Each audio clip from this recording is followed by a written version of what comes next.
destruction of a mortal man. Yes, the death-defying pain and mind-numbing loneliness will be right here on display for your viewing pleasure. So grab some popcorn and kick up your feet as you prepare to witness our main attraction.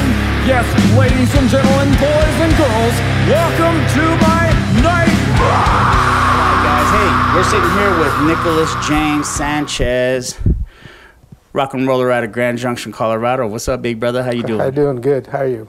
I'm doing pretty good, man. Good. I'm doing pretty good. So I got a phone call from Ryan Harrison. He was telling me that that there's a upcoming event to help you get the proceeds to PunksGiving this year, right? Right. Is going to be going to helping you with some prosthetic costs and things like that, right? Yes. So he was telling me about it. He's like, man, you got to interview this dude. This dude's like a fucking metal legend here in Junction. So, and I know that's hard to hear about yourself, man, but Ryan does speak highly of you. So this is the first time me sitting down with you. So let's start at the very beginning, man. Like, okay. where are you from? Like, where did you come up at? I'm actually born here in Grand Junction, Colorado. Right on. So I'm native. Cool. Make pottery. No, just kidding. I don't make pottery. That long ago, huh? That was a long time ago. That was a long time ago. Yeah. So you came up here in Grand Junction, brothers and sisters, whole family I'm an only child Okay. Through my mom and dad. All right. I do have a stepsister, Mm-hmm. but they all live in New Mexico. Okay. Is that where your family comes? Are they from New Mexico originally, or they've been here for? No, my mom and dad were both from here. Okay. I don't think they were both born here, but my mom was from Olathe, Okay. and my dad spent most of his childhood in Riverside. Okay. My grandma and grandpa lived in Riverside. Yeah.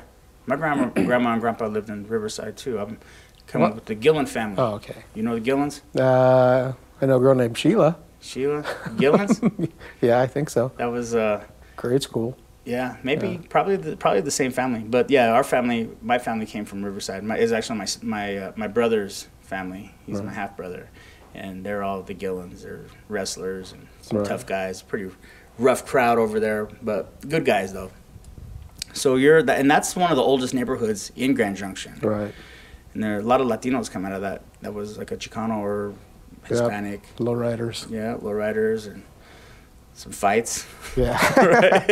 Try to stay away from the fighting. Try to stay away from the fighting, man. Right. So you went to school here in Grand Junction? Did you go to Junction, or where'd you go? I went to Central High School. Okay. I went to, back then it was called East Junior High, Okay. because now it's like, East Middle School. Mm. So East Junior High, Columbine. We lived in Denver for a little bit. My mom lived in Denver for a while. So I lived with my mom and my dad were split up by the time I was 5. Mm. And so I lived with her most of, the winter time, and then I'd spend my summer times with my dad. Mm. And then, we lived in Denver for a little bit, and then my mom got transferred here. She worked for the state home. So, yeah, my dad's construction worker, lived over there in New Mexico in Farmington. And, in the summer times, like I was telling you, he'd say, hey, I got a job for you, you want to start working? I'd be young, and start working with my dad, probably around 12, preteen. And I was saying, started getting these paychecks, I was getting paid under the table. I'd be getting cash, just gobs of cash just to work. And like I was saying, started buying my own BMX bikes and motorcycles, and, you could go do whatever you want. You had your buddies, and you just take off to the desert. Had money for gasoline. And Nothing better than having some bread at a young age. Yeah, right? that's what you did, man. You just, and cassettes were a big thing. Yeah. So Get tapes. hundreds of cassettes. Yeah. Have you always been into music? Yeah, I got into music young. I was I went to a 1982 youth convention, and like I said, we had cassettes, and so we were all sharing. We had Walkmans, you'd put your cassette in there. Right. Well, I had this one cassette, and this other friend of mine was in another car. We were going up there, and he says, hey, you want to trade out music because we're tired of listening to the same band? I said, okay. So, you know, at that time, easy listening was just whatever you heard on the radio, that's what you listened to. Yeah. Well, he gave me a cassette of this band called the Resurrection Band. And their motto was music to raise the dead. Mm. And I was hooked. It was put it in there and just electric guitar in your face, good vocals. They were, at that time, probably, in my opinion, better than AC/DC was. And that's what that music sounded like. Oh, I'm getting electrocuted. Yeah, ignore that. But, you know, I was hooked. I couldn't get enough of that. You know, this is when you were little kids, 82, you know. Right. So you didn't have the internet and you didn't have YouTube. So then you were trying to find this band when you got back home. Like, I got to find if these guys make any more music. And found out they did. Huh. And, you know, you're writing letters trying to follow up. Hey, how do you get more music? For the internet and all that. Yeah. You can't just go scoop them up, right? Yeah, you had to go look for them in bookstores and things like that. It was just crazy. But yeah, I got hooked on those guys. Soon after that, you're trying to find other bands that were like them, if not harder bands. And then I got into harder bands like, you know, people talk about the big four like Metallica and Slayer and Anthrax and Megadeth. Well, I grew up with bands like the Resurrection Band, Deliverance, Tourniquet, Living Sacrifice. You know, you go back in the history of those guys and they all came out about the same time the big four did, you know. There's like, and these were my big four. They were getting harder, you know. You start wanting to listen to thrash metal and speed metal and just crazy over the top, you know. The faster, the better. So was it just heavier than the big four? Or underground, they didn't have quite the mainstream? They were Christian metal bands. Okay. That's what I grew up on. You know, people were growing, you know, like I said, Metallica. Oh, one of my favorite bands was Deliverance. And by far, these guys were just as good, if not better, speed-wise, you know, because they're based off of speed metal and thrash. Just bands like that I grew up listening to. It wasn't so much I was against the other bands. I just thought, oh, these bands aren't singing about the devil, and they're not singing about partying and drugging and all that kind of stuff. They were singing about scriptures out of the Bible or things like that, you know. And so doing it in their way, but with skill. Yeah, these guys were excellent. They're over top. You look those guys up. Some of these guys are still around. You know, Deliverance is still around. You know, like Deliverance is probably my age, maybe a little bit older. Yeah. But they still play with that veracity and that skill, just over the top. Tourniquet's still out there, still making records, or whatever kids are listening to now. Music. Yeah. And making music. Yeah, making music. So what got you into, when did you start deciding that you were going to start doing your own thing, like get involved? So what happened was, you know, listening to those bands, of course, you have to go buy a guitar. Okay. And I remember wanting a Flying V and just over the, you know, wanting. So, like I said, I was working with my dad at a lunch break. My stepmother took me down to the music store and I went and said, I want that guitar right there. And it was a Gibson Flying V. And the guy looked at me and he says, well, if you got $1,200, I'll pull it off the wall for you. But if you know, and I said, oh.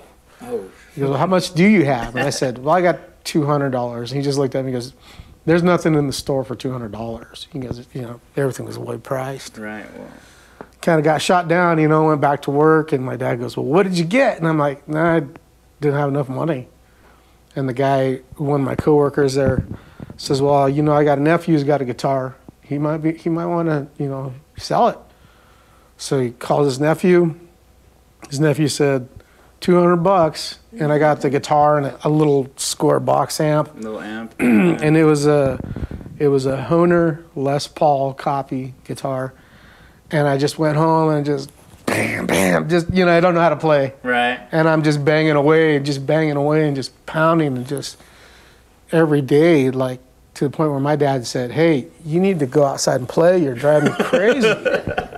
You just, you know, you got to go do something. And so that kind of started to get away from me because I didn't know how to play it. But you didn't have a mentor or somebody that you could look up to? Like, hey, this is how. I didn't know anybody. How old were you at this time, probably? I'm probably about 14. Yeah. And then, so what happened with me was that went into the closet. And then, you know, like I was splitting time with my mom and dad as far as custody time, you know. Mm-hmm. Go back to my mom's for the winter time, and we're going to church, and the pastor says, hey, I heard you got a guitar.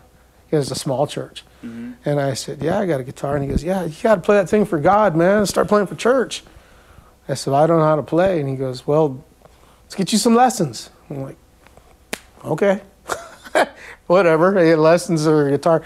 So there was a guy at church who actually knew how to do a couple of chords. Mm-hmm. And so he was showing me like C and D and E, real basically simple stuff. And I just practiced that over and over and over. And there was a kid at school. His name was Lonnie Bowling, and he could finger tap like Van Halen. Like Van Halen, yeah. And you knew who Van Halen was. I remember growing up knowing who Van Halen was and who Randy Rhoads was from Ozzy Osbourne, because you heard about them. You heard about these guitar players who were phenomenal. Right. And then you'd see them on MTV. You're like, oh, no, these guys, no way. These guys are actually doing this. Well, MTV was coming up. Mm-hmm. And you would see like Iron Maiden videos, and you'd see Ozzy Osbourne, and you'd see like Van Halen Panama was huge, you know, all this finger tapping stuff going on. And I remember that kid could do that. He was like, yeah, that's real easy. You just put your fingers like this, and you do this, and you go up and down the fretboard 100 miles an hour. And I'd just go home after school and just play this stuff over and over again. You know, and then bands like Rat were coming out, and you'd see that Warren D. Martini and Robin Crosby. These guys were just George Lynch from Dokken. Mm-hmm. But those bands were kind of like glammy, you know? Yeah. And I was more into that Iron Maiden, you know, I hate to say it, but, you know, Iron Maiden was like, even though their themes were scary and Black Sabbath was scary, they were a little bit on the darker side. Harder edge. Yeah. And they wasn't worried about their makeup, you know, or their eyeliner or whatever, their hair. But, I got into all that stuff, and I started getting really good at it, where I could play, you know, I could hear something and go home and listen to it and just, you know, I can play this. This isn't out of range, you know. Mm-hmm. And then I had some buddies who would go to LA, and they'd say, oh man, you got to go to LA. It's going crazy. You remember Quiet Riot? Quiet Riot just played here last night. Wow. Quiet Riot, you know, and then Motley Crue, and like I was telling you, Rat. Just these guitar players were over the top. I remember Brad Gillis from Night Ranger. You'd get these mad records in these guitar player magazines, and they're little square 45s, and you put them on your record player, and you know, it's this Brad Gillis. Hi, this is Brad Gillis from Night Ranger, Ozzy Osbourne. He goes, I'm going to take my '62 Stratocaster, and I'm going to make it sound like a Ferrari Testarossa. And so he's like, and he'd make it downshift. You know, you're like, this is on a guitar. Wow. Yeah, you know, you're just thinking, this is crazy. I could learn how to do this, you know. Yeah. So through all that growing up, through high school, there was a guy who sat behind me named Dave Valdez, and he played for an assembly for school, and he sat right behind me, and he played Battle Axe by Quiet Riot, note for note up there in front of everybody, and I was just blown away. It's like, wow, I was blown away by this guy sitting behind me, number one. You had no idea? No. This guy was a stoner, man. In class, he just reeked of bubble gum and pot. And the crazy growing up like that, seeing kids, you know. And I remember going to church, and I remember seeing a band called Hunterfold at some youth thing, and the guitar player was John Capetto. And Pastor John, he's got Faith Heights Church here in town, but just growing up seeing him, I mean, he was in the room with you. You know, it wasn't on TV. He wasn't, you know, this is the actual guy in the room, you know, and just thinking, man, this guy can play guitar like those guys on TV. And this guy behind me sits you know, I'm in high school, and so I tried to be in a band with a bunch of guys, and I didn't really know how to play. I could do some power chords, but I wanted to be like the guys that could finger tap. Like and those guys, yeah, those guys all the could skills. show off and whatever. Well, a guy Dave behind me, he said he was giving lessons at Back Porch Music, and he charged $8 for a half-hour lesson. I said, well, I gotta see if I can get some lessons from you. Sure. He comes down there and meet him down there, and I said, I want to learn how to play the solo to Cold as Ice by the band Foreigner. You know, it didn't seem very hard. And he goes, that's nothing, dude. You got to hear this guy named Yngwie Malmsteen. You're going to be blown away. So it just totally opened the door to a whole different group of people, because you had your Van Halens and your Randy Rhoads, but Malmsteen was on a whole different.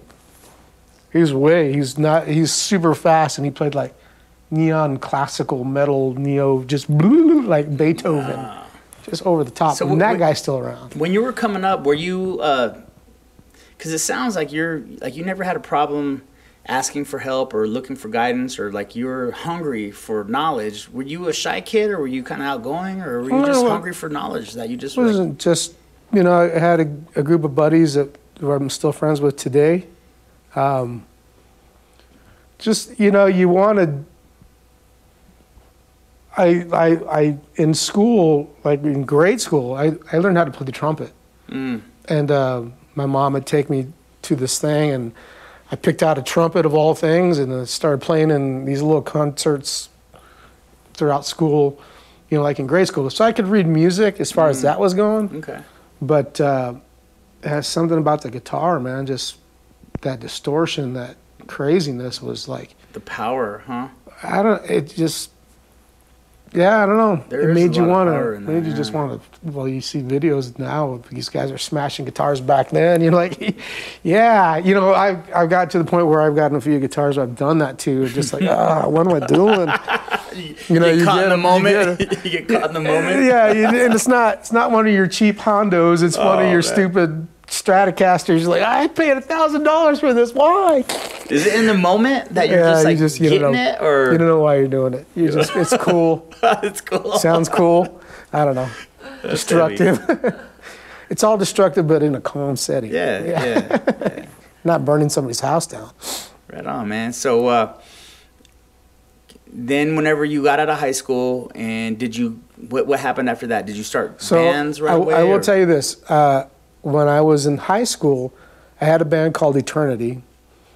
Couldn't play very well, and we just did cover songs. Okay. So I was learning how to play "No One Like You" by the Scorpions, and then, you know, stuff by Black Sabbath, stuff by Iron Maiden. But also too, we were learning Christian bands. I was learning stuff by Deliverance and stuff by Blood Good.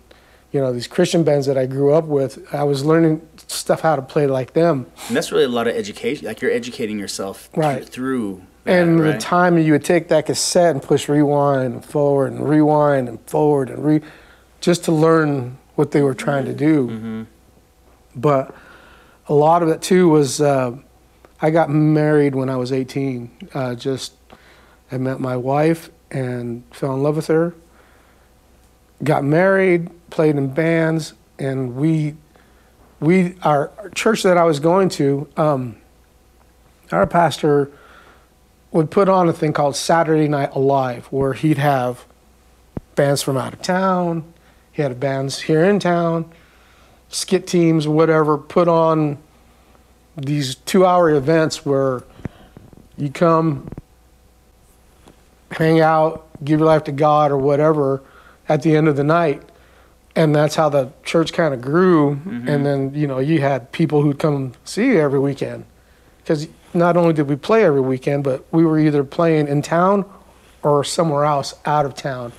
And like I said, we wasn't very good, but you got music and you got something else that's going on and some kind of draw. You capture an audience, whether it's through skits or live music. Especially if, like, you were doing songs like, let's say by the Scorpions, "No One Like You."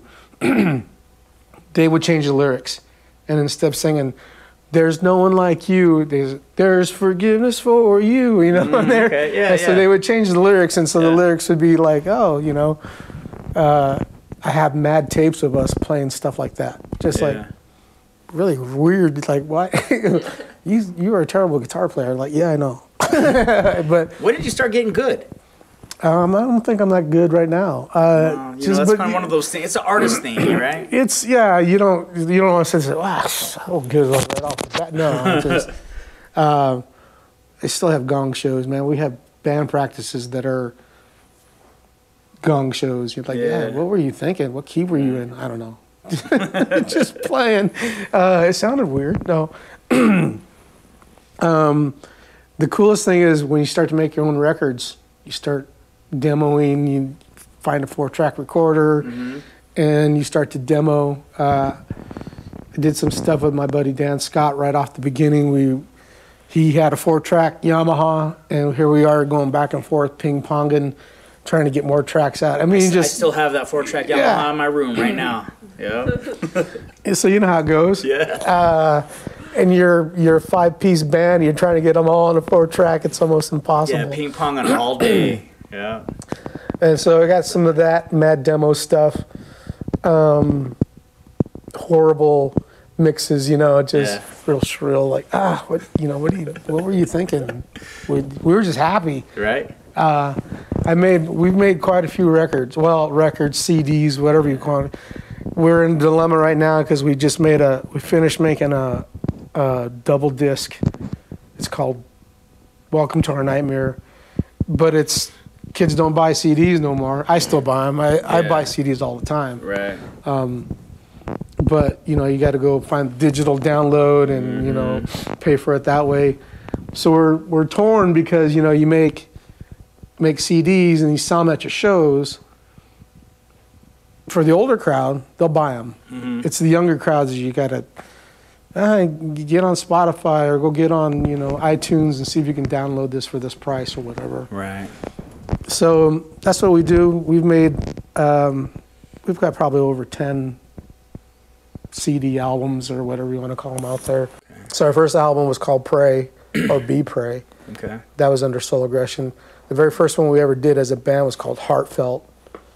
But that went through some lineup changes. It wasn't that good. We could play, but it wasn't, But the last couple of albums that we've made have been like top, studio sounding stuff. We did some stuff with the last couple of albums we've done was with Taylor Riley. Yeah.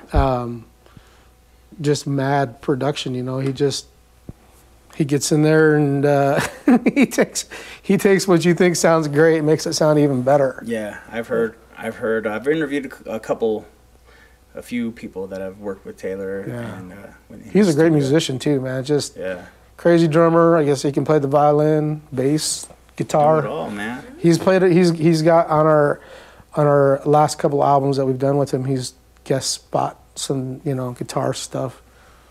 That's cool. It doesn't have to be all me, So let's talk a little bit about the upcoming PunksGiving that we got going on next weekend. That's going to be November 20th, I think. November 20th? I think so. Okay. So let's talk about. So Ryan was telling me about it. He's the one that sets it up with Valiant Heart Productions, right? Right. He's going to be doing that this year through Valiant Heart. He's done it in the past under just pretty much on his own kind of thing, but now he's with Valiant. He started his own production company, and he's been doing a lot of shows and generating a lot of interest in the community, in the music community especially, but in the underground and the kind of in the scene here in Junction. Right. So he's been stirring up a lot of interest, I think, and I think that's a good thing. And hopefully the PunksGiving this year is going to be at Two Rivers Tavern. Yes. Right? Off Colorado. 538 Colorado, I believe, or 539. Check it out. It's over right across from Roasted. So if I'm familiar with the area, it's right there. And so you guys are going to be part of that show. There's going to be another band or a couple other bands going to be involved with that. I think the Wrong Impressions are going to be there. Yeah. Suckerfish. Okay. Oh, cool. Ryan, I think Ryan's going to be playing. Ryan's going to do some things too, huh? And there's a couple more. I'm not real sure. Not familiar with the other ones. So in the past, the proceeds go to different charitable causes, but for this year, it's going to be going towards helping you pay for some prosthetics that you've been going through. Yeah, Mr. Sanchez was, like you and I were talking, hasn't been real clean on the sugar. Okay. The sugar has taken some effect on me. So Mr. Sanchez has lost his leg. Yes. Right? So we're talking a little bit about it off camera, and attributed to drinking soda. Well, if you were to look at my diet was pretty heavily sugarly involved. Okay. And soda was one of the reasons. Even fruit. Fructose, right? Just regular fruit like apples and oranges. I couldn't just eat one apple, man. I'd have to have stupid 6. Wow. I'd eat a whole box of strawberries. I'd eat a whole box of blueberries in one setting. It wouldn't be like, hey, let's spread this out over a period of a week. I'd been like down a whole thing of strawberries in a couple hours. And when I finally ended up going to the doctor, I had split my heel on a rubber mat, just walking, doing the job. So when COVID shut down everything, you lay your employees off, because I have a business, the screen printing business that we're sitting in. Yeah. Where I make T-shirts and then do embroidery. Well, you got a crew of people helping you. Well, when the government comes in and shuts everything down, and you're not essential, well, then the bank doesn't see that. The bank says, I still need mortgage payments. My house needs mortgage insurance, as far as the cars and everything that runs your shop. Yeah. So I take on the workforce of my other people who have let go. So instead of coming to work at 6 o'clock in the morning and working till 5, working from 6 till about 11, 10 o'clock at night. So I'm doing everything just like a normal person would work, plus everybody else's job. Right. And I'm not young, as I think I should be. I was telling you how much Mountain Dew I drink. Yeah. My legs started to swell up. Like, if you saw the size of this leg, those were the size of my ankles and my calves. And to the point where they're weeping with fluid, just trying to get fluid out of me. So going back, you mentioned off camera a little bit that you were pretty overweight. Yeah, so like in 2000, probably about 2009-ish, 10, in that area, I was close to 300 pounds. Okay. But I drank an exclusive, just telling you how much Mountain Dew I drank, just crazy. 48 ounces at 6 in the morning, 48 ounces at 8, 48 ounces at 10, 48 ounces at 12, 2, 4, and then polish off 2 6-packs a night. Just. Would you say that was an addiction? Did it feel like an addictive? It was delicious. Addiction, delicious. They're about the same words. Right. Donuts. Yeah, donuts and Mountain Dew. Yeah, just crazy. Sugar. Yeah. And to the point where I couldn't stop using the bathroom. I had to go pee every hour on the hour, even at night. Wow. And my wife says, I'm taking you to the hospital. Let's go to the hospital. They say, you should be in a diabetic coma because you're just too far, you're over the, 600 was the meter or whatever your blood sugar level checks. Pretty high. Changed my lifestyle and skinnied up. I got down to 150 pounds. Wow, from 300 pounds? Yeah, I lost like a whole person. Wow. Yeah. Okay, hold on real quick. So you lost like a whole person. Did you do that just through diet alone, or was there exercise involved? Just diet. Like when you lay off that much sugar. Yeah. And then, staying away from bread. Eat more vegetables. Okay. And then, of course, you skinny it up, and then you feel pretty good, and then you start, hey, you remember the time when you did have maybe a soda or something? You start kind of falling back into that old routine, and then it gets you. Next thing you know it, you're I'm trying to justify it by saying, well, I'm drinking diet here every once in a while, but every once in a while those other ones will slip by. So, you'd have cake. Like I was telling you, you'd have at a birthday party and you're eating cake and then you're drinking it, following with a Pepsi or something. And just, some people's bodies are made to be all right, and other people's bodies, like, if something's not working, it's good to go get checked out. I'm a stubborn person. Like I was telling you, I just had a hard time even acknowledging a doctor, because, you think, I just pray to God, maybe he'll take care of me or whatever. But, you got to do your part too. You can't just say, hey, God, why don't you take care of me? But yet you think, well, maybe you should lay off 2 6-packs at night. Were you big coming up, or did you start gaining weight as you got older? I gained weight as I got older. Okay, so it was a gradual thing, and then you got to that point where you're 300 pounds. And yeah, well, my first job's coming out of, I worked with my dad doing construction, so you're skinny. And then I got a job working for the state home, and then I got a job working at McDonald's, because stay-at-home job it's a rough job. You gotta really love to do what you do. Right. And then McDonald's called me and said, "Hey, $3.10 an hour, man. We'll pay you. You have to cut your hair." And I'm like, "Okay, I'll cut my hair." And then you're getting free sausage egg McMuffins and soda all Coke. day long. Yeah, you're going down quick. Yeah. So I ballooned up pretty quick, and that's how it is. So yeah, food's. So you went to the doctor. Your wife said, "Yeah, you got to go to the doctor." Dude. Yeah, went to the doctor.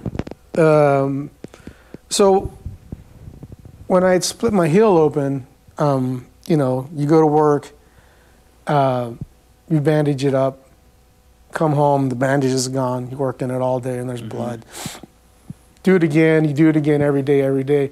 Well, this is during the Christmas season. My Christmas season's huge. Right. I got shirts to print, jackets to do for people, embroidery, hats, you name it. People want stuff for their employees.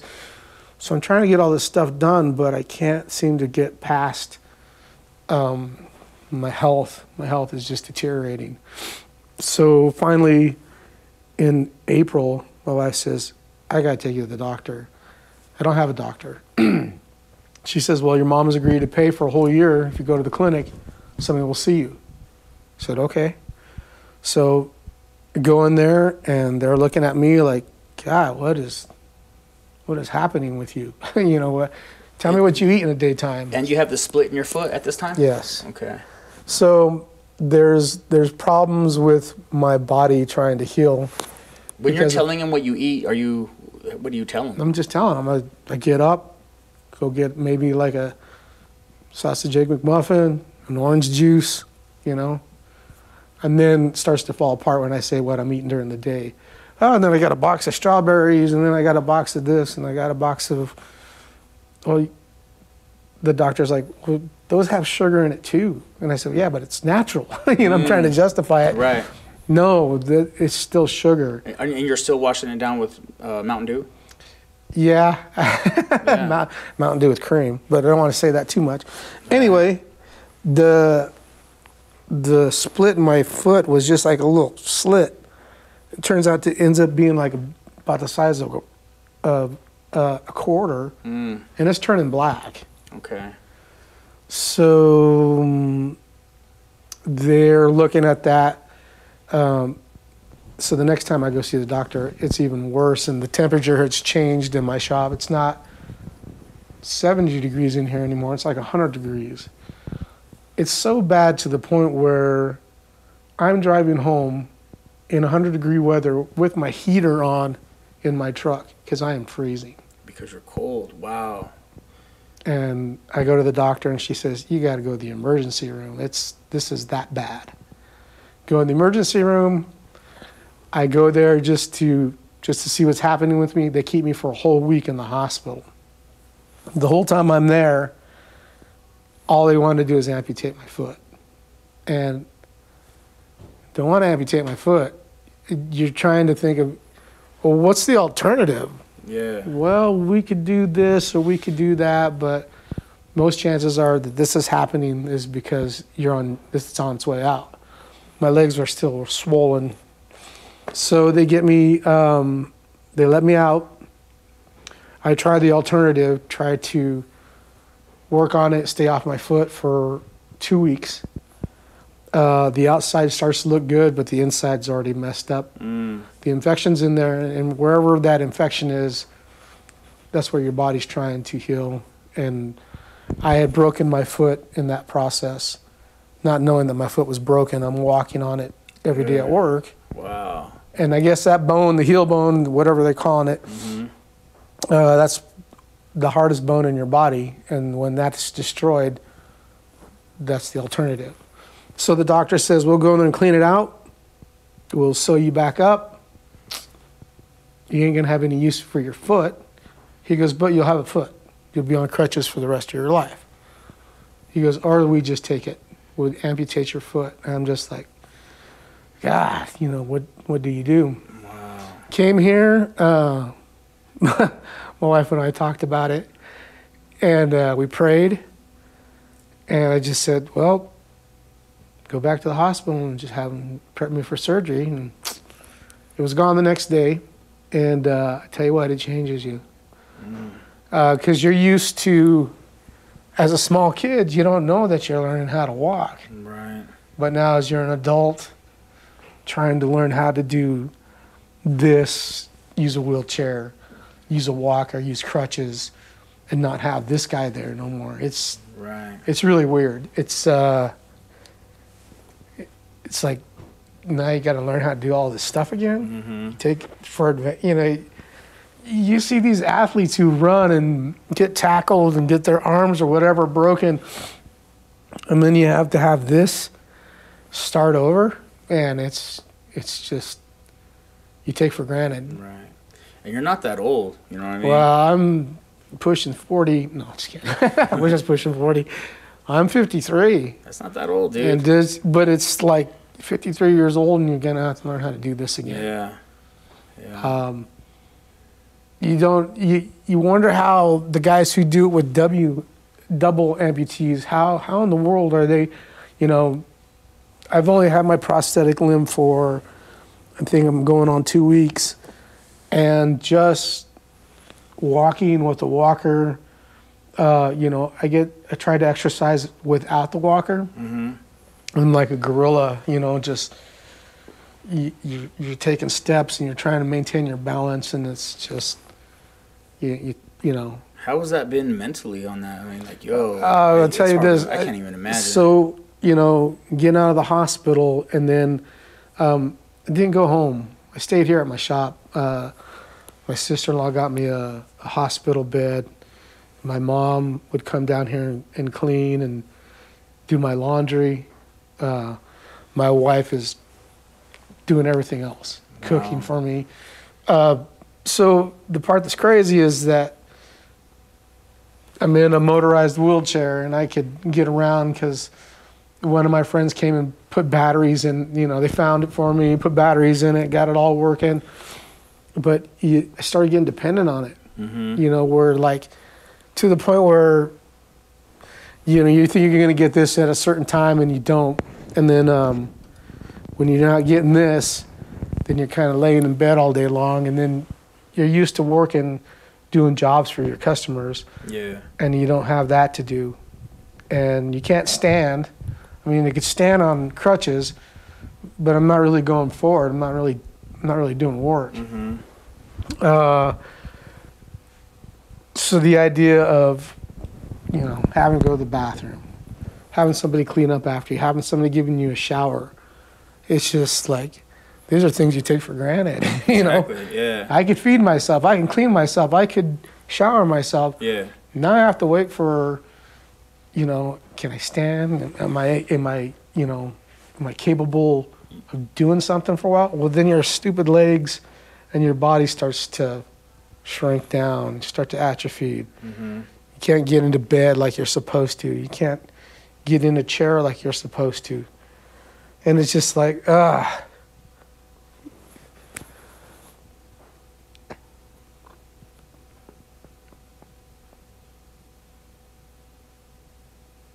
have great family. I have great friends who'd come and see me. You know, hey man, I came by to see you and brought you some food, and just over the top, people giving you money, you know. When I say I don't have insurance, people would bring me $1,000. Somebody would bring me $2,000. Somebody would bring me $15,000. Wow. And these are customers. These are my friends I grew up with. These are guys in my band. These are guys who I've hung out with since I was young. Mm-hmm. My family members who've come and, you know, dolled up my bathroom so I could get around in there and make it a handicap. My family members who've given their time and found things for me to do, you know. Mm-hmm. I had my sister-in-law bring me all these CDs because I collect music, and she'd say, Yeah. "Here, man, burn them, listen to them, put them in your computer, do whatever you want." People bring me guitars. The community's helped me out a lot. You know, when you get a bill for $120,000, you're just like, you know. Yeah. You used to. My shop has been closed since about the latter part of June. Mm. And when you could be closed that long and still make your mortgage payment on this, Mm-hmm. making my mortgage payment on my house, there's a lot of giving people. Yeah. I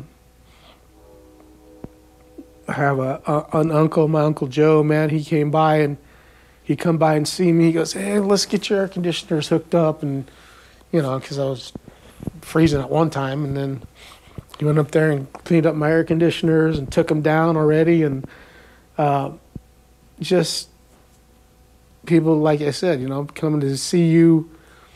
Sometimes you don't want to see people, but man, Yeah. mentally it gets you going again, you know, just like, you know. And when I got this leg on, I just, you know, I was sleeping almost all day long to the point where I was excited to get the leg and I was amped up to get it. And then when things weren't falling in place like they needed to go time-wise, I'd get there and just sleep in that bed. My wife would say, "You need to get up." And I'm like, "I just don't want to." You just feel depressed? Yeah, I'd sleep till 4 PM. Dude, I'd be at work like at 5 in the morning. Yeah. And here I'm sleeping till 4 PM. I'm trying to get out of that regiment now where I'm got the leg on.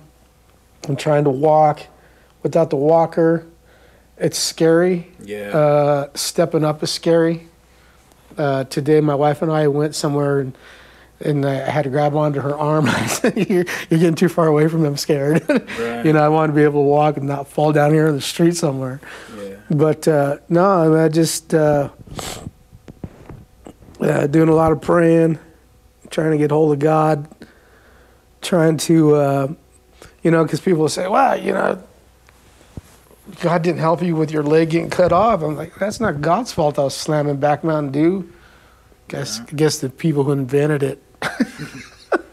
But you know, I just you got to take some responsibility for yourself. You know, you can't just blame everybody for, it's your fault, the reason I'm in this condition. No, you can say no to stuff. You know, I think that's a cautionary tale, I think, for people out there that are maybe overindulging in whatever, you know. At some point it will catch up to you. But I think also on the other hand of that is, dude, it really speaks to like relationships. Oh yeah. Like if you were a jerk and to people around you and all the people that have helped you and have been here for you, they wouldn't have done that for you. Right. But it speaks to like having good relationships with people and connecting with people Whenever you never know whenever you're going to fall on hard times, and those relationships are going to come back and be of benefit to you, and you're not going to be alone, because I'm sure there's a lot of people out there that don't live like that, don't live on a path that is like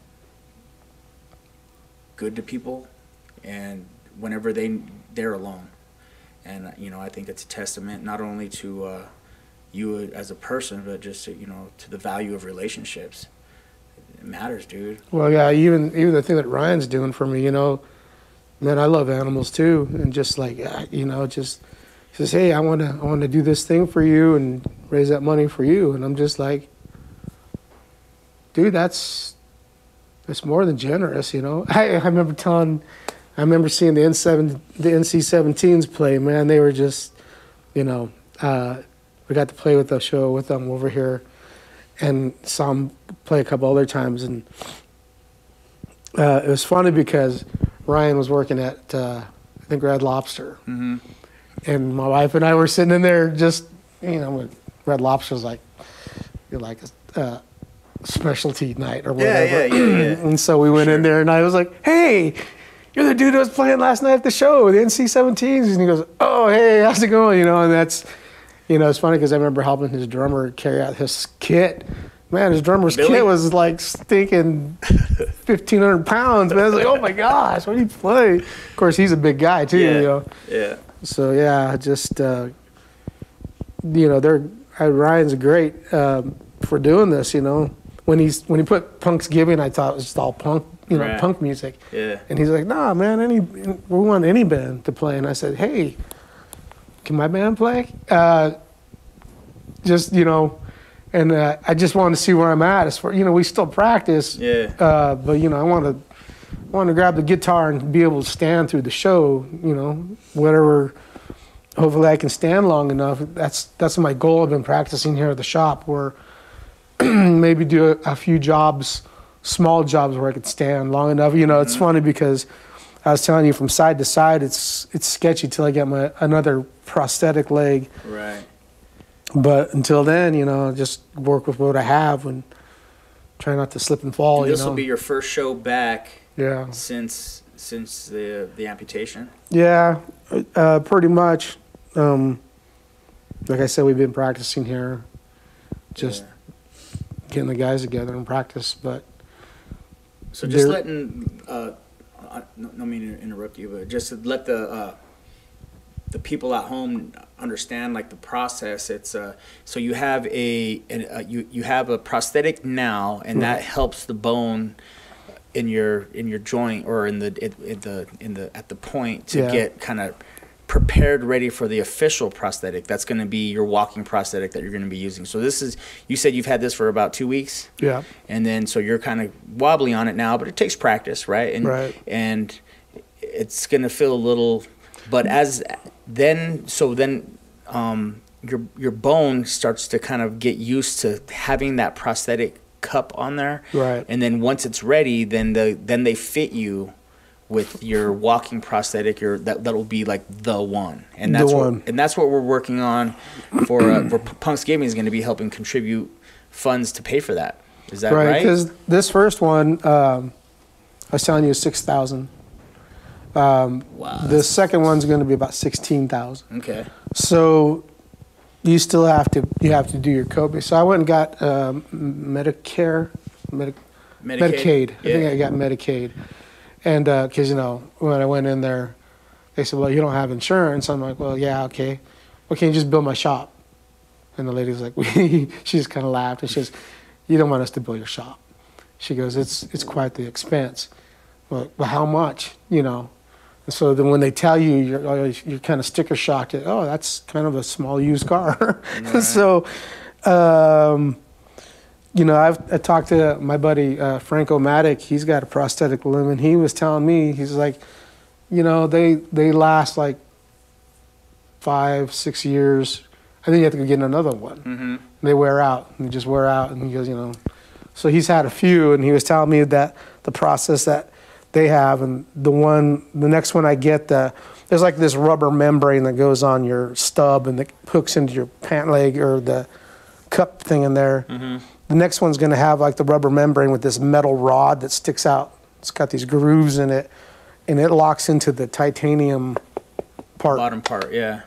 Because right now the only thing more stable is what you're saying. Yeah, because right now the only stable. thing that's holding on to this is suction. Yeah. And you can hear it when I walk. It's like a little steam engine. And that's got to feel like hella wobbly, right? And like it's not weird. Stable, right? And that's the part that's weird because you're stepping on something that it's not there. Yeah. I mean, in your mind, you can see your foot's there, but in reality, the thing that's holding you up is, when you see these guys running with them, you're just like, gee, how in the world, 'cause, time and the proper and the right unit, right? Yeah. And that's what we're working on getting for you.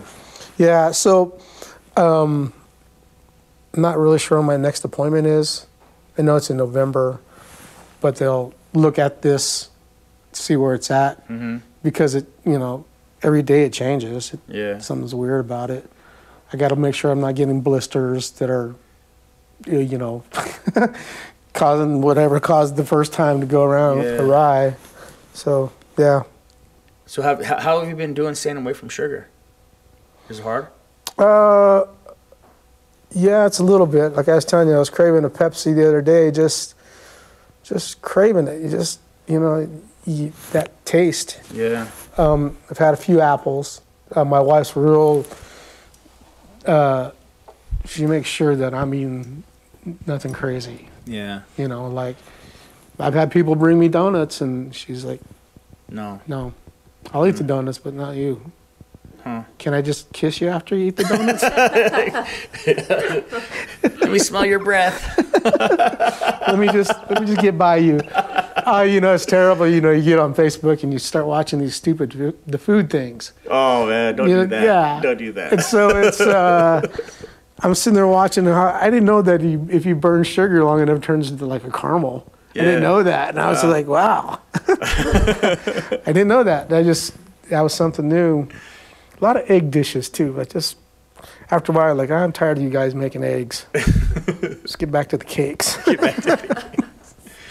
All right, man. So we got the upcoming PunksGiving show. Tell us the date of that. It's gonna be November, right? Yep. 20th. November 20th. Okay. I'm just gonna look at my phone real quick and make sure that is that gonna be a Friday or Saturday? I want to say Do it's we a know? Saturday. Okay, let's look at that. If you like heavy metal, then you like our band. Sweet. Okay, so we're at looking at November 20th. That's gonna be a Saturday. Saturday, November 20th. Whoa. Just got shot with a taser. Just got shot with a taser, man. Star Trek to me. Okay, it's funny because this is a message I just got from Ryan. Oh. I asked Ryan to text me a question for you. If he Oh, has okay, one. okay. And I haven't read this. We're just going to read this live and see what it says. It says, what has it been like to play through the different incarnations of the Grand Junction music scene? He's like, I think your longevity speaks volumes. Grand Junction kind of has a history of building, destroying, and rebuilding. What has it been like to watch bands build, grow, and dissipate throughout all of the active years that you've been involved in the scene? That's a good question. So, you watch bands, literally, you'll see bands who you personally think, God, these guys are going to make it. These guys are going to be the big time. They come up on the scene, they get a crowd.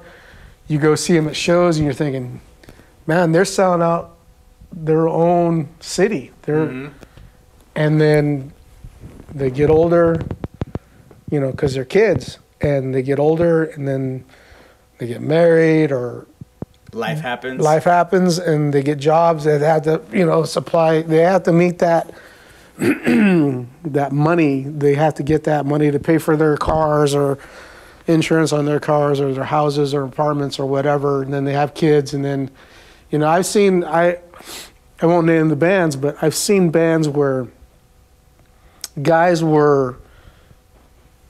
How in the world are these people not famous by now? Right. They get married, they get settled down a little bit, And then they try to make a comeback, and well, guess what? All those fans that were fans of theirs back when they were kids, well, now they're all college kids now, and they're older. They've had to start life. So you know that fan base isn't there no more. Right.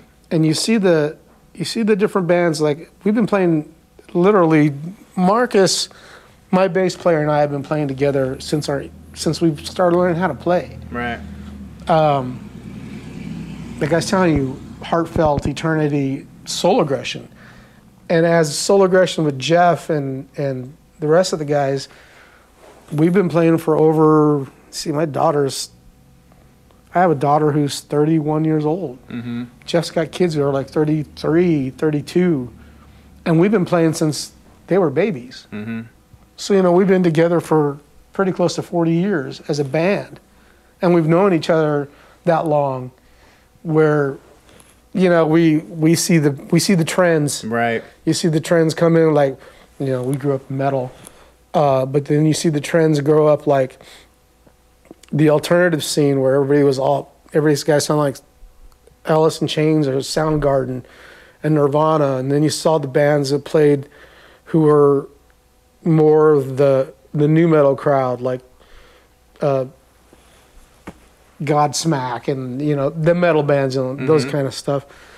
Even the bands that were folksy that, you know, you saw them build and see you're like, gee, these guys they could play anywhere and sell out a show, and then they're not together no more.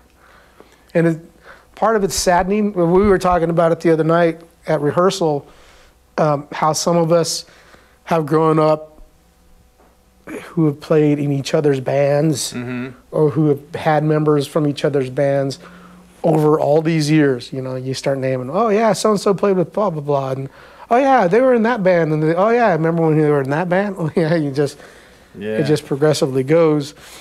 And so I asked the question the other night to the guys, do you know of anybody who's actually made it bigger than what we're doing here in Grand Junction? And we can only name a couple of them who actually toured and went around the world, you know. We had Hemlocks come in here to Grand Junction, and one of our boys from Junction played with them for a while. Got to go over to Europe and play, and just like, you know, like, wow. The last time you saw that guy playing, I remember he just stood there, you know, played guitar, didn't hardly do anything.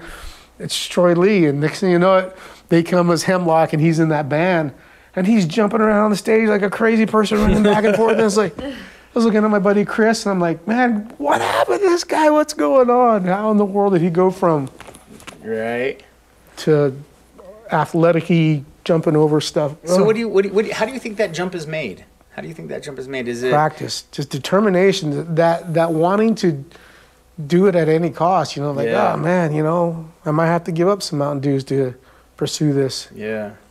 But, you know,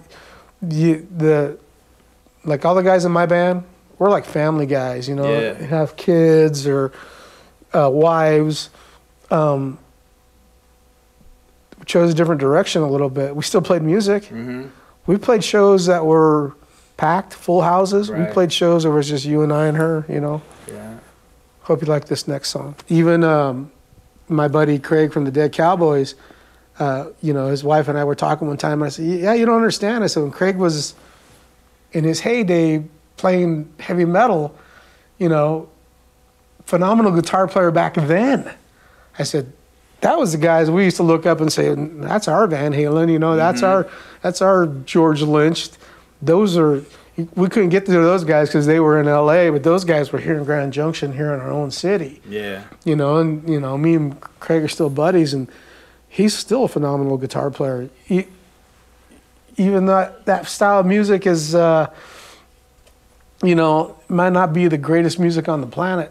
To me, it is. Some of that stuff is still, like out there. I mean, I still like hard, heavy metal stuff, but, you know, when those guys could finger tap and, you know, play all over the place and run across the stage and point at the crowd, you know, you're just like, he pointed at me. It's crazy. We saw that band called Active Defiance. Chris Broderick used to play for Megadeth, and he's just the guitar player. He's out there just doing whatever he was doing, and so we're at Mesa Theater, and he's got the camera on him, and he's filming everything. He's just like pointing at the camera. It's like, oh my gosh, he's wait, he's only a couple of years younger than me. That's awesome. Yeah. He's got guitar monsters. Just crazy. When we did that benefit thing for me over here at the Mesa Theater, my buddy Gene went out and hustled businesses for donations. To say, hey, my buddy Nick is he's amputee now. Can we raise some money? And the people that gave just for that, I mean, $50 gift certificates to their stores, cookie places this downtown donating, Hearts Music, all these different places that were giving triple play records, just crazy. The community, you're like, these are things that got me into music, and these people are still there. That's cool. They're still there doing what they do, just even the bands that played, that I got to play with. My buddies in El Camino Burnout, Dead Cowboys, LAD Theory, Tanquerays, James Williams, Waiting Eternity. It's so funny because my Uncle Joe went and he took his buddy from work. My Uncle Joe's in like his 60s. And the bands progressively got harder as the night went. You get to Waiting Eternity, and the guys are like, they're just brutal. Everything is just brutally out of control. Just, right? My Uncle Joe looks at me and he says, yeah, he goes, that last band was pretty hard. He goes, man, my friend really liked them, though. I bet he did. Yeah, I bet he did. It's just crazy. All right, brother. So November 20th. November 20th. Two Rivers Tavern. We want everybody to get down there. We're going to, proceeds, but also donations are accepted and whatever's going down, man, because once you get that leg, you're going to probably be feeling a lot better and moving around a lot better. Are you going to continue as soon as, are you already starting getting back to work, or are we I'm trying to, I did a job this last Friday for a buddy of mine, Grace Soul Clothing, and, just sticking to simple things right now. One color, something I can stand and grab. It's the multicolored jobs that are throwing me off. I'm having some trouble with my eyesight right now. But they say when you cut out the sugar, your eyesight changes.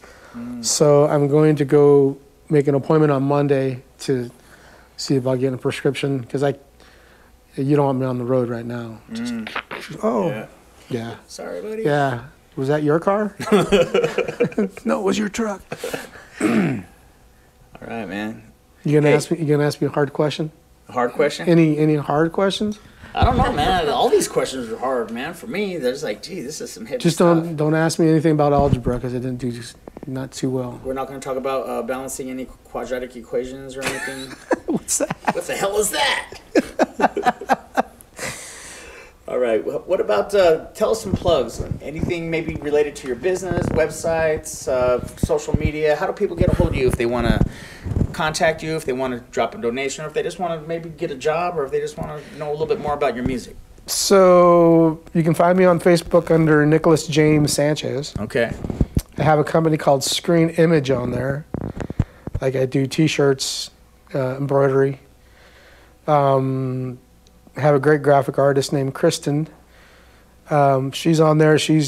You can take her a picture and she can pretty much fix that picture or put it for a shirt, make it for shirts. See, that's awesome. And in the music scene and any kind of promotions, man, you got to have shirts. You got to have. I do a lot of stuff for bands here in town. I try to keep it reasonable. Yeah. Just so bands can make money. Yeah. If you could sell a shirt for $12 at a show, I make money and you make money, we're good. That's awesome. So we got to hit up. What's the name of your business? Screen Image. Screen Image. All right, I'll put that on the screen. Yeah. Whenever they see it on the things. I don't really know how to tag my own business. I know that's rough. Kind of hard times. Like, how do I tag my own shop? What's your phone number for Screen Image if they want to? It's 970-242-3944. All right, we'll put that on the screen too so they can hit you up. Thank you.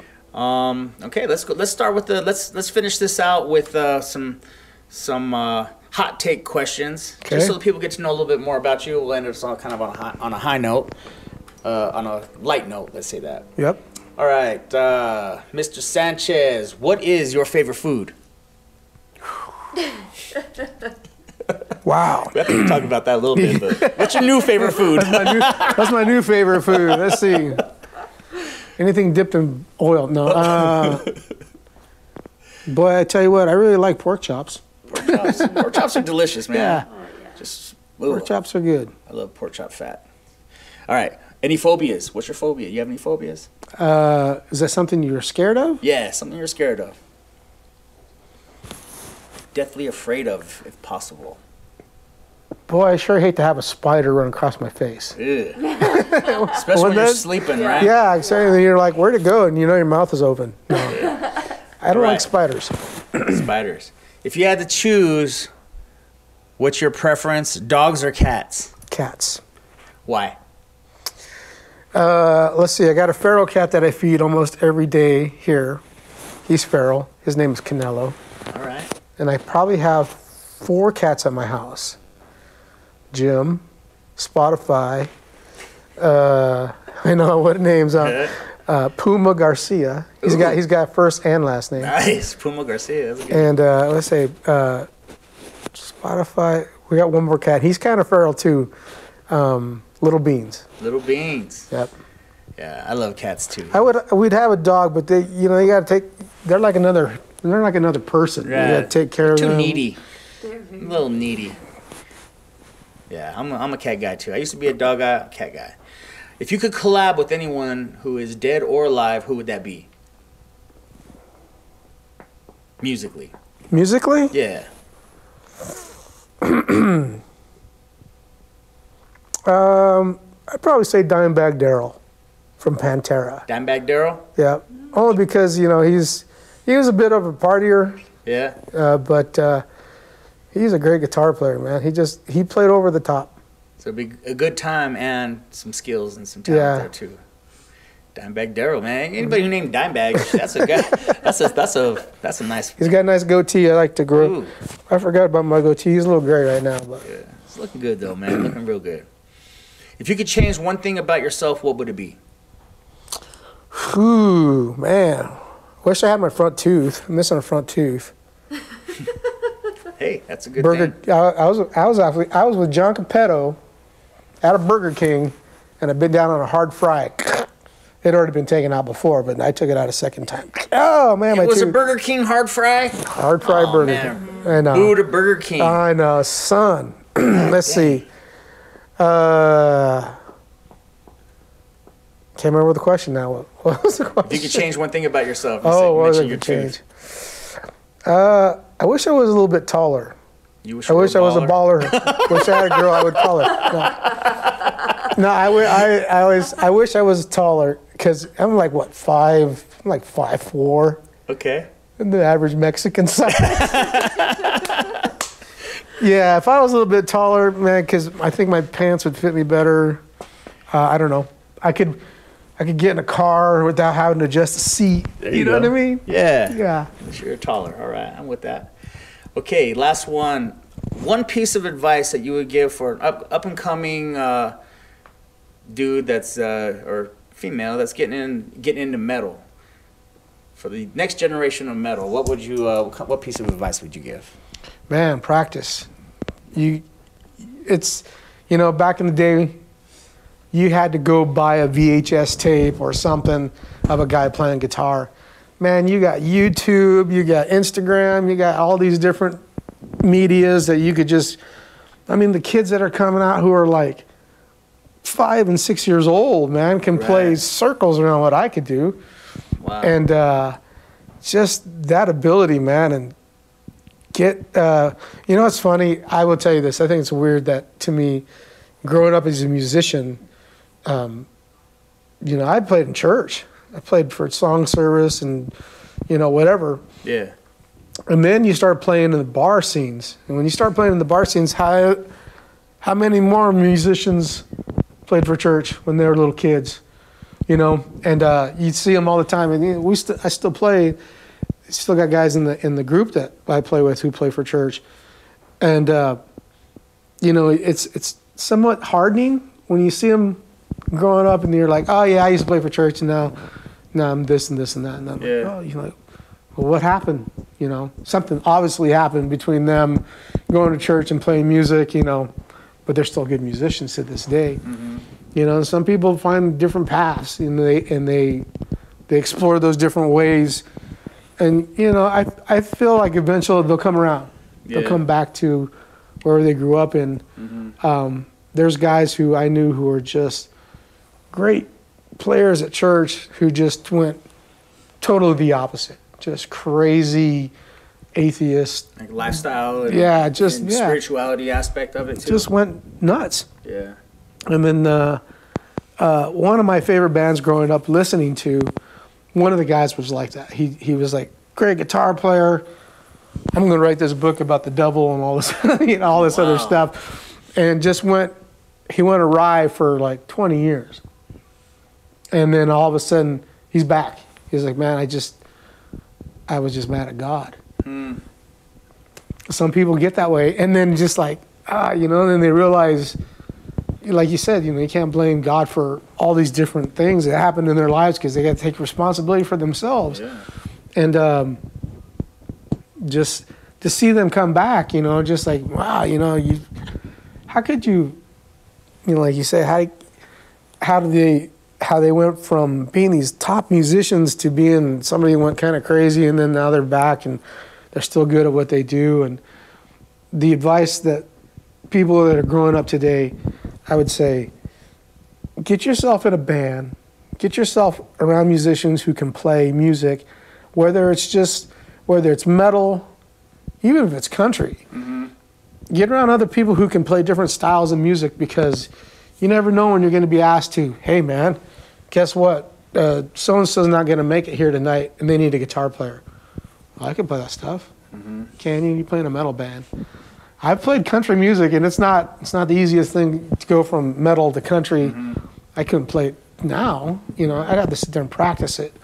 But learn all different styles, whether it's, like you say, reggae, hip-hop, mm-hmm. metal, rock and roll, country, rhythm and blues. Get yourself schooled, because you never know if something's going to come up to, you know, hey, even though you played metal your whole life, some blues musician's not going to make it here tonight. They're willing to pay you a couple $100 to play tonight. Mm-hmm. And that might turn into something where if you're good enough, next thing you know, you're on the Guitar magazine, you know. Right. When I had big old hair, my hair used to be giant. I told Guitar Player magazine came out. It was the Coheed and Cambria. And the guitar player's name, his last name is Sanchez. Mm-hmm. And so, Claudio Sanchez. Mm. He looked just like me. He had big old hair, but he didn't have a mustache and goatee. And my daughter, you know, she was little. And we opened up the magazines. Look, there you go, Jasmine. There's your dad right there. And she was like, oh my God, Dad, that's you? I can't believe that's you. And I'm like, you know, it wasn't me. And it looked like me, but it wasn't me. And I was teasing her, and I said, see? And then I had to tell her, that's not your dad. Man. We went to Denver, and of all places, we went to, what are those little goth stores back in the day called? You go to, they'd sell all the black shirts. Yeah, I know what you're talking about. Hot Topic. Oh, yeah, okay, yeah. My daughter, I hadn't made a bet with her. I said, we're going to Denver. I said, you pay me $5 if somebody recognizes me. She goes, okay. So we go into Hot Topic, and this guy's like, Nick Sanchez, what are you doing here in Denver? Yeah. I looked at my daughter. I said, you owe me $5. So, yeah. When I used to have like really huge palm tree hair. You go look Soul Aggression up 2009 on YouTube. Yeah. And you'll see my big old palm tree hair. It's like the girth of my shoulders. Soul Aggression on YouTube. That's a good plug. Yeah. So we can go check that out. Because I did check out some of your pictures on your Facebook, and I saw some of your older pictures. Yeah. So your advice on that last question is be diverse, take advantage of the learning platforms that are out there. Yeah. Get on them. Yeah. Don't cut yourself short. Nope. All right. Nick Sanchez, thanks for talking Thank with me. you for having me for the interview. Yeah. So we'll see you on November 20th, dude. Yes. And it's going to be a good show, man. Hopefully a lot of people come out. I know they will. And your first show coming back, man. Yeah, I'll be debuting my prosthetic goodness. Right on. Whatever you call this. Right on. All right, man. Thanks a lot, brother. We'll talk to you soon. Hurry, step right up, step right up. Right this way, ladies and gentlemen, right this way. Come one, come all to the greatest show on earth. Get your souvenirs, get your popcorn. Hurry, step right up. All this could be yours for a small fee.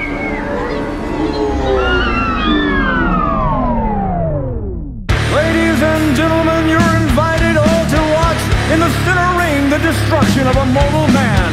Yes, the death-defying pain and mind-numbing loneliness will be right here on display for your viewing pleasure. So grab some popcorn and kick up your feet as you prepare to witness our main attraction. Yes, ladies and gentlemen, boys and girls, welcome to my night ride!